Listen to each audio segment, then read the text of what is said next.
నమస్తే అన్న. నమస్తే. బాగున్నారా? బాగున్నాం. ఎట్లుంది, ఏంటి సంగతి?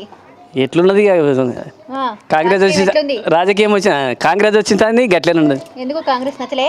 నచ్చలేదు. ఎందుకు నచ్చలే? నీళ్ళు లేవు, కరెంటు లేదు, ఇస్తాయన్న హామీలు 6 గ్యారంటీ లేవి. ఒకటి బస్ అంట పెట్టిండు, ఆడపిల్లలు జుట్లు పట్టుకుంటున్నారు. ఇక పథకం నచ్చలేదు. పోయిన పార్టీ బాగుందా? బీఆర్ఎస్ అదే బాగుంది. ఎందుకు బాగుంది? అన్ని చేసింది, నీళ్ళు చేసింది, 24 గంటలు కరెంటు అన్ని ఉన్నాయి.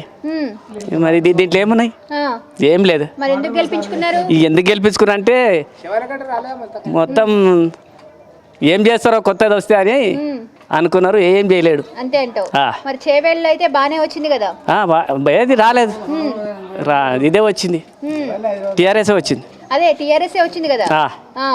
ఇప్పుడు కూడా అదే వస్తుంది. వస్తుందా? తక్కువ అంటే 10,000తో వస్తుంది. అంతే, తగ్గదంటావు? తగ్గది. రంజిత్ రెడ్డి పోతాడు. కాసాని జ్ఞానేశ్వర్ గారు నిలబడుతున్నారు కదా, వస్తాడు. ఆయనే వస్తాడా? 10,000 మెజార్టీతో వస్తాడు. ఖచ్చితంగా వస్తాడు. మెజార్టీ గెలిపించేస్తారు మీరు అందరూ? గెలిపిస్తాం. ఒకవేళ వస్తే ఏమడుగుతారు? ఇక ఏం అడిగి చేస్తాడు, ముందు చేసిండు కదా. మనిషి కేసీఆర్ మనిషి కాబట్టి నమ్మకం ఉన్నది. ఆ నమ్మకంతో వేస్తా అంటావు. అంతే.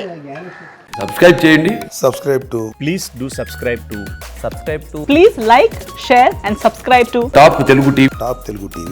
Top Telugu TV.